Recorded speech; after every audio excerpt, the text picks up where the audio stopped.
Saya miringkan sedikit dari bahan ini supaya terlihat serasi ya. Oke, sobat bonsai, ketemu lagi di channel Bonsai Made in Bali. Dan di video kali ini saya akan membahas tentang bagaimana cara menyuburkan bahan bonsai.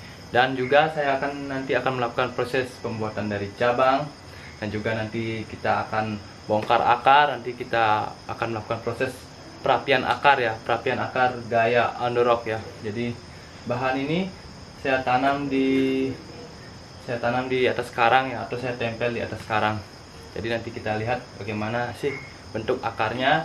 Dan ini adalah bahan dari sianci. Jadi sianci ini adalah bahan yang bagus untuk dijadikan bonsai karena dari segi batang, dari segi perakaran, percabangan, dan juga pertumbuhan, kerapatan dari percabangannya bagus, dan daunnya juga mudah dikecilkan.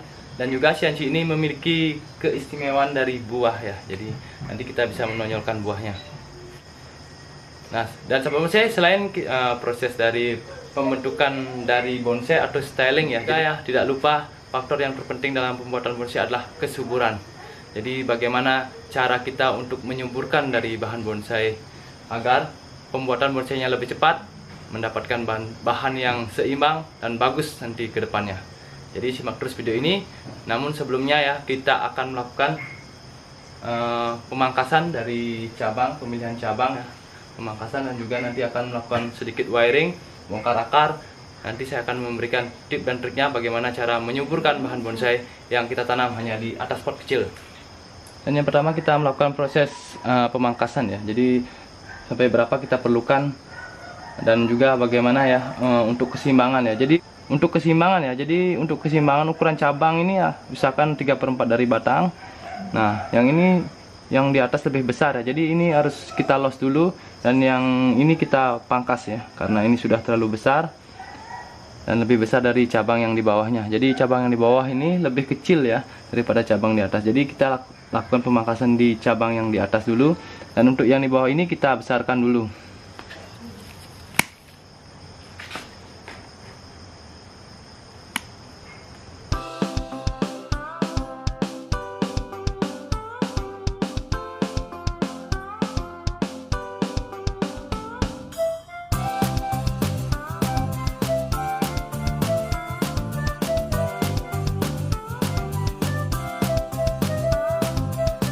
Dan kemudian kita melakukan pruning pada daun.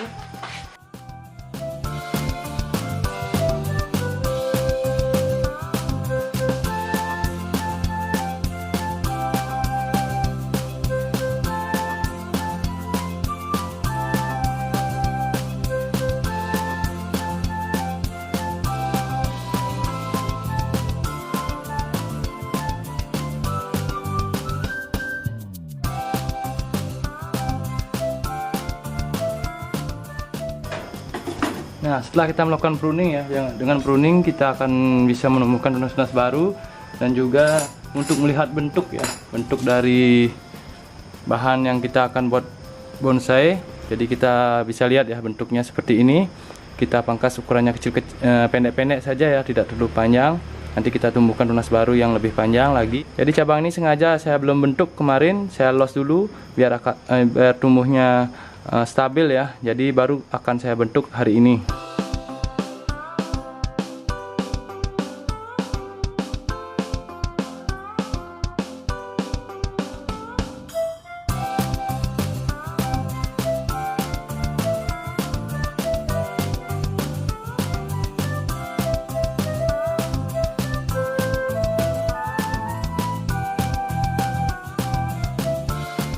Dan untuk yang di bawah ini ya, untuk cabang yang di bawah tidak saya pangkas karena ukurannya masih belum seimbang. Karena ukuran yang cabang yang di atasnya lebih besar ya, seperti ini lebih besar daripada yang di bawah ini. Jadi saya masih los dulu. Menanam bahan bonsai hanya di atas pot saja, jadi proses pembuatannya hanya di atas pot ukuran kecil seperti ini saja. Kita tidak punya lahan untuk ngeground. Jadi ada beberapa tips dan triknya bagaimana cara menyuburkannya. Jadi karena kesuburan itu adalah salah satu faktor penting dalam pembuatan bonsai. Selain dari styling atau pembentukan, dan juga keseimbangan. Dan langsung saja ya untuk kesuburan ya.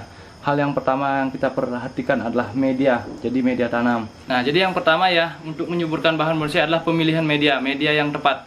Jadi media yang tepat adalah menggunakan media yang porous, yang memiliki drainase yang bagus. Drainase yang bagus itu artinya saat penyiraman air tidak ada mengendap di media, jadi harus langsung jatuh ke bawah pot atau di bawah lubang pot sehingga tidak ada pengendapan air, membuat akar-akar tidak menjadi busuk. Seperti itu. Untuk media yang terbaik ya, biasanya saya hanya menggunakan pasir malang ya. Pasir malang ini sudah terbukti sangat bagus sekali untuk menanam bahan bonsai. Dan namun jika sahabat bonsai tidak memiliki pasir malang, kita bisa menggunakan pasir sungai.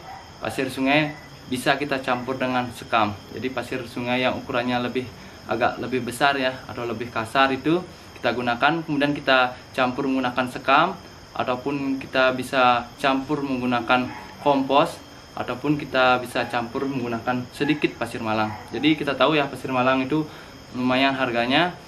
Kita bisa siasati dengan menggunakan pasir sungai yang kita campur sedikit pasir malang, kemudian kita campur juga sedikit dengan sekam. Namun jika sahabat bonsai memiliki pasir malang, lebih baik kita gunakan pasir malang saja. Bisa kita campur ya, sedikit dengan pasir sungai, sedikit sekam ya. Jadi saya akan tunjukkan bagaimana ciri-ciri dari pasir malang. Kenapa pasir malang itu bagus untuk media tanam dari bahan bonsai. Nah, sahabat bonsai, jadi untuk ciri-ciri dari pasir malang ya. Nah, ini dia pasir malang. Nah, jadi kenapa bagus ya? Karena pasir malang ini berongga ya. Jadi ini sangat bagus sekali untuk menyerap air. Jadi air tidak akan mengendap di media ya, tidak akan membuat akar menjadi busuk karena pengendapan air di media. Jadi ini bisa kita campur ya, kita campur dengan sekam ataupun kita campur dengan kompos ya. Nah, untuk perlakuan bahan yang sudah tumbuh dan sudah hidup, yang sudah punya akar, sudah tumbuh dengan bagus, jadi kita bisa bantu kita pupuk ya, kita campur dengan pupuk. Namun untuk bahan yang baru dongkel ya, baru tanam, jadi kita tidak perlu pupuk, kita hanya bisa menggunakan pasir sungai saja, pasir malang saja juga bisa. Tanah pun bisa ya, namun tanah di bawah bambu itu juga bisa dipakai ya. Namun jangan menggunakan tanah liat, karena tanah liat itu padat sekali sehingga menyebabkan air mengendap di media dan akan menyebabkan akar busuk. Media tanam untuk bahan yang sudah hidup ya, yang sudah akarnya sudah bagus, pertumbuhannya sudah bagus, jadi mending kita memakai pasir malang dan bisa kita campur ya.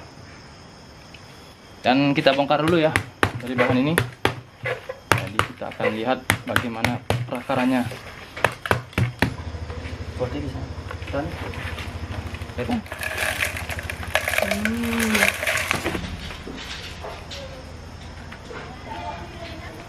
Jadi untuk medianya yang dulu adalah menggunakan campuran ya, pasir malang dengan pasir sungai. Jadi untuk akar dari bahan ini sangat bagus ya pertumbuhannya. Dan saya hanya merapikan akar ya, hanya merapikan beberapa akar yang menyilang. Dan kemudian saya lurus-luruskan seperti ini agar akarnya ini tidak tumpang tindih ya. Nih, jadi kita cari posisi yang terbaik ya dari bahan ini. Kita tanam lagi ya sahabat bonsai, jadi kita tanam lagi. Jadi untuk media yang awal saya kasih sedikit di dasar pot, kemudian saya tambahkan dengan pasir malang, dan kemudian saya campur dengan pupuk ya, pupuk kandang yang sudah diolah, nanti saya akan perlihatkan, dan juga pupuk dekastar atau osmokot. Saya untuk yang kedua ya, pemupukan yang secara berkala ya. Nah, seperti ini saya biasa memakai ini ya. Nah, saya biasanya memakai pupuk kotoran kambing ya, yang sudah dihaluskan atau yang sudah diolah atau yang sudah difermentasi, jadi sudah jadi pupuk seperti ini ya. Saya biasanya membelinya di penjual bahan bonsai ataupun di penjual pupuk. Jadi untuk pupuk kotoran kambing ini sudah terbukti sangat bagus untuk menyuburkan bahan bonsai. Dan juga ya, selain kita memupuk secara berkala ya, 6 bulan sekali kita ganti media, kita ganti pupuk juga, kita tambahkan pupuk juga di medianya. Dan saya juga menggunakan dari produk Osmokot ya, Osmokot pertumbuhan. Nah, jadi bisa lihat ya, Osmokot pertumbuhan. Jadi seperti ini ya. Ini biasa yang saya pakai, ini Osmokot pupuk majemuk untuk menyuburkan tanaman ya.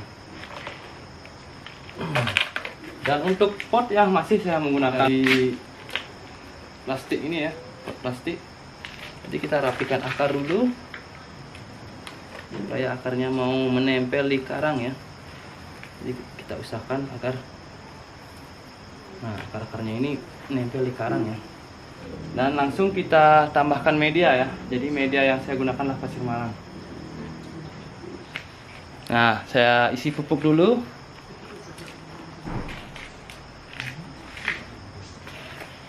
Jadi biasanya saya isi pupuk dulu. Ini pupuk peronong kambing agar subur ya. Jadi kita biasanya ya secara berkala.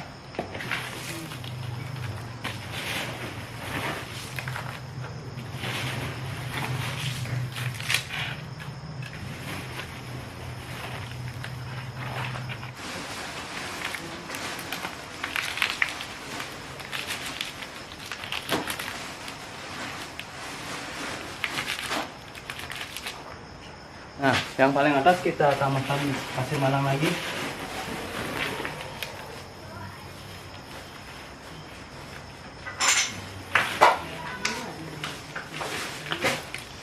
Kenapa saya tanam agak miring ya, agak miring ke sini bahannya.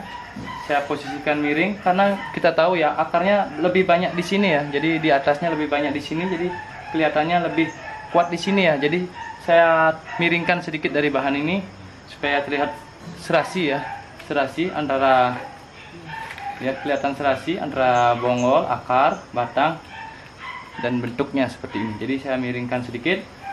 Untuk menyuburkan bahan bonsai kita harus memupuknya secara berkala. Selain media, yang pertama adalah media yang porus atau media yang drainase bagus, yaitu menggunakan pasir malang. Yang kemudian kita pupuk ya, pupuk yang kita pakai contohnya pupuk kandang ya, pupuk organik seperti pupuk kotoran kambing. Namun saya biasanya memakai pupuk kandang yang sudah diolah ya, yang sudah difermentasi. Kemudian saya juga menggunakan pupuk dekastar, pupuk anorganik atau osmokot untuk penyuburan. Itu jadi sudah sering saya lakukan dan sudah terbukti hasilnya sangat bagus sekali. Sahabat bonsai, untuk yang ketiga ya, yang ketiga apa yang perlu kita lakukan untuk menyuburkan bahan bonsai sahabat bonsai di rumah. Jadi untuk yang ketiga adalah pergantian media. Jadi seperti yang saya lakukan tadi, jadi mengganti media secara berkala selama 6 bulan sekali. Kita ganti medianya, kita ganti media karena kita hanya menanam di atas pot kecil seperti ini. Jadi kita harus rajin mengganti media tanam ya. Dan dengan mengganti media tanam kita bisa melihat perakaran bahan bonsai kita, jadi kita bisa merapikannya lagi. Jadi itu cara saya membuat bonsai hanya di atas pot kecil ya seperti ini. Karena saya tidak punya lahan untuk ngeground, jadi saya hanya membuat bahan-bahan yang ukuran kecil, sedang, mame ya, seperti itu, lebih cepat proses pembuatannya. Dan kemudian yang keempat ya, bagaimana cara kita menyuburkan dari bahan bonsai kita, yaitu tempat menaruh bahan kita diusahakan di tempat yang terbuka ya, yang full terkena sinar matahari, karena tumbuhan itu memerlukan sinar matahari yang bagus ya.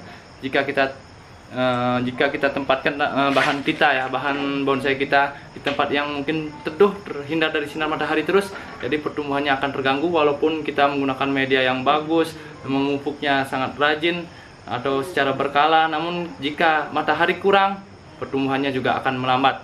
Seperti itu ya sahabat bonsai. Jadi kita taruh di tempat yang terbuka, yang full terkena sinar matahari. Dan yang kelima ya, yang kelima juga ini penting, yaitu penyiraman. Jadi penyiraman yang tepat ya. Biasanya kalau musim kemarau kita siram di pagi hari dan sore hari. Kalau musim penghujan kita lihat dulu ya medianya apakah masih basah atau tidak. Kalau masih basah jangan disiram, kalau sudah kering kita siram lagi. Jadi penyiraman juga penting. Jadi 5 cara itu sangat penting ya dalam menyuburkan bahan bonsai, sehingga bahan bonsai sahabat bonsai di rumah akan cepat besar, cepat tumbuhnya, cepat jadinya. Jadi itu kuncinya. Sahabat bonsai, itu dia ya faktor terpenting dalam pembuatan bonsai. Selain kita melakukan pembentukan atau styling, kita juga penting menyuburkan ya. Menyuburkan itu juga sangat penting dalam proses pembuatan bonsai. Kenapa kita suburkan? Karena dengan cara penyuburkan kita akan memperoleh bahan bonsai kita dengan cepat ya. Pembuatan bonsainya akan lebih cepat karena bahan bonsai kita cepat besar, pertumbuhannya akan cepat, perantingan cepat, daun akan cepat. Jadi proses pembuatan bonsainya juga akan lebih cepat. Jadi sahabat bonsai, saya tekankan lagi, saya ingatkan lagi ya, dalam proses membuat bonsai hanya di atas pot kecil seperti ini, proses penyuburan itu penting. Jadi proses penyuburan itu ada 5 cara ya, seperti yang saya lakukan tadi. Jadi yang pertama media yang bagus, kemudian pupuk juga, pemupukan yang rutin atau berkala, pergantian media yang berkala. Yang keempat adalah menaruhnya di tempat yang terbuka, yang full terkena sinar matahari. Dan yang kelima adalah penyiraman. Jadi itu kunci dalam membuat menyuburkan dari bahan bonsai sahabat bonsai di rumah. Tidak hanya pupuk ya, jadi 5 cara itu kita terapkan. Saya yakin bahan bonsai sahabat bonsai di rumah akan menjadi subur dan bagus. Sahabat bonsai, terima kasih sudah menonton video ini. Sampai ketemu di video-video saya berikutnya. Salam bonsai.